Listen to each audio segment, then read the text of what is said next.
The Legend of Thor's Hammer. Do you know someone naughty? Someone who does whatever they want, whenever they want. Well, I do. You may have heard of him. He's actually the god of mischief, and his name was Loki. Some say he is the trixiest of them all. They might be right. After hearing this story, you can decide about that for yourself. One fine morning in the magical city of Asgard, Loki was summoned to King Odin's court. Now, when the king summons you, you simply have to go. So he did. And when he got there, Thor, the god of thunder, was standing by Odin's throne, his arms folded across his muscly chest, and a face like thunder. "Morning, Loki."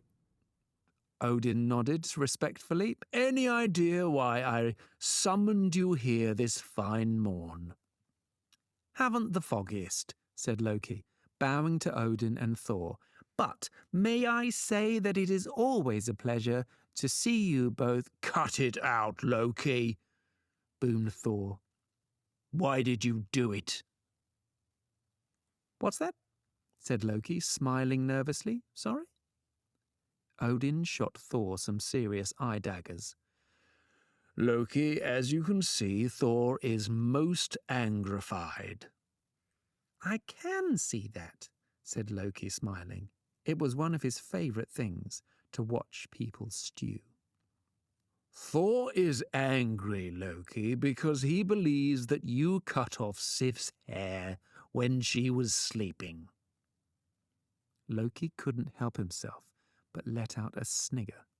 Thor's wife, Sif, had the most incredible long blonde hair. Until last night, when in a particularly naughty moment, Loki had indeed crept into her bedchamber and cut it off. "I knew it!" shouted Thor, who turned to Odin. "Father, he must pay for this!" Odin stared at Loki and shook his head. "What in Asgard am I going to do with you, Loki?" "But I'm the god of mischief. It's in my job description. I mean, isn't this exactly the kind of thing I'm supposed to do?" Thor had heard enough. "I'll break every bone in your body," he shouted, stepping forwards.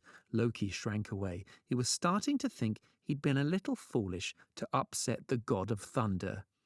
Okay, look, Thor, look, I'm sorry. Calm your lightning bolts. Look, it's all part of my plan." Thor lowered his voice, crossed his arms. "Okay, Loki, I'm listening.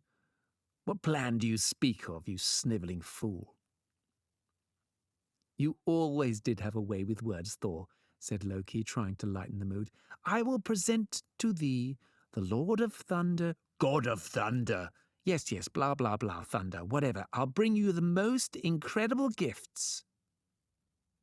"Gifts, you say?" Thor liked the idea. Odin nodded. "I have arranged a competition between the best craftsmen in the whole of the known universe to create gifts for my favourite people. That's you." "Splendid," said Odin. "And Thor's wife will have her hair back?" "It will be even more luscious than before," lied Loki, smiling as he backed out from the throne room and closed the doors before they could ask him any more questions. Loki was relieved to be in one piece, but the whole competition thing was completely made up on the spot. Now he had to organize it.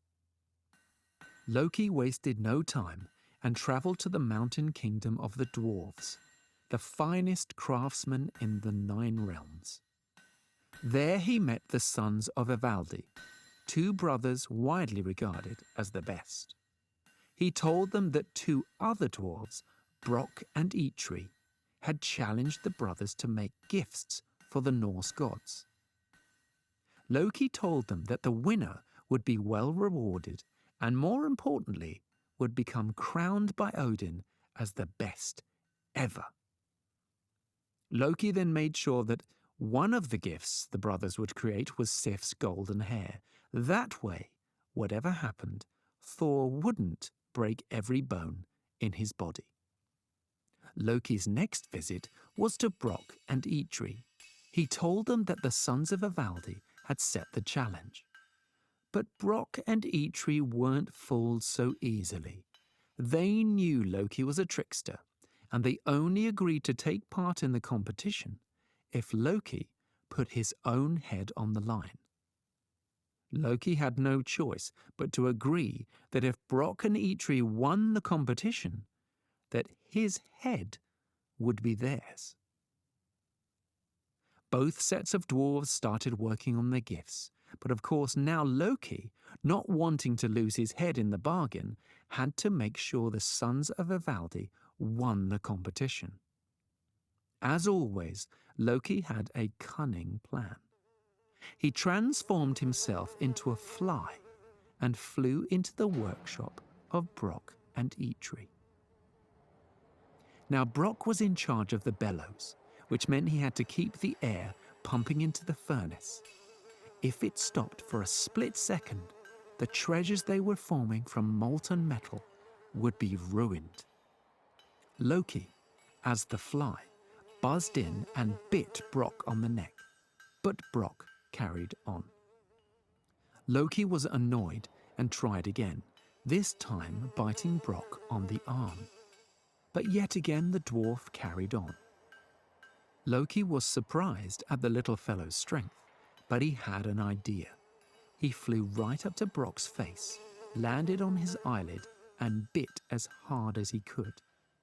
This time, Brock flinched from the pain and stopped for a second to wave the fly away. Loki was happy he had ruined their chances of winning, and flew back to Asgard, changed back to his human form, and held a little celebration party with his close friends. It was quite a shindig. The next morning, Loki arrived at Odin's court to watch both sets of dwarves present their gifts. The sons of Ivaldi went first. They bound the new golden hair to Sif's head, and it began to grow more beautifully than before.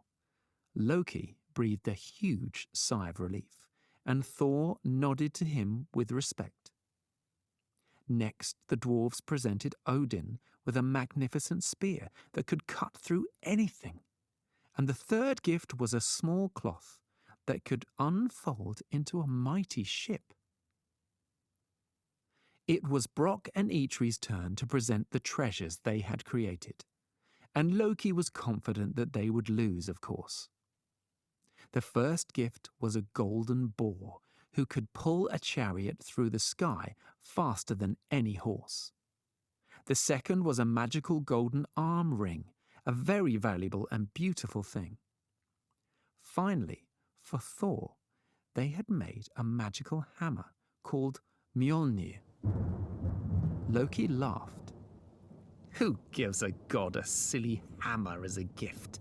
he chuckled to himself. But Brock then revealed Mjolnir's magic. The hammer would never break. It would never miss its mark, and would always return to Thor's hand once it had been thrown. Everyone, apart from Loki, was impressed, and agreed that this hammer was the finest gift ever created, and that the award for best craftsman should be given to Brock and Eitri. "Right, Loki," shouted Brock. "We won, so it's time to fulfill your part of the deal. We want your head." The court fell silent. All eyes were on Loki, but Loki replied with a smile. "Congratulations to you. I am very happy that you have won the competition and that all the gods have your fine gifts, but I'm afraid you can't have my old noggin." Brock and Eitri were angry, and trust me, one thing you never want to see, if you can possibly avoid it, is an angry dwarf. King Odin decided to step in. "What is this deal you speak of, dwarves?" Odin demanded. "Loki promised us his head if we won," said Brock, now red in the face. Is this true, Loki? It is true, Your Honor, and as you know, I always keep my word. Thor looked up from his hammer and laughed. Loki hardly ever kept his word. But Loki continued, I would be delighted for these fine gentlemen to have my head, as agreed. However, as my neck still belongs to me, and they would have to cut my neck to take the head, it ain't gonna happen. The dwarves were absolutely furious at this, and pleaded with the king not to be taken in by Loki's trick, but Odin held up his hand, and the court fell silent. Dwarves, firstly, you should know better than to make a deal with the god of mischief. Secondly, as these wonderful gifts would not have been created, and you would not have won this competition without him, I think on this occasion we let Loki keep his head. And I have this magnificent thing, Boomed Thor, spinning his shiny new hammer. Now, who's got a nail they need hammering? Loki thanked Odin, nodded to the dwarves and Thor, and backed his way out of the court. Once again, the god of mischief had created total chaos, but a happy ending. It just goes to show that sometimes, not always, good things can come out of a little mischief. But please don't cut off anyone's hair while they're asleep.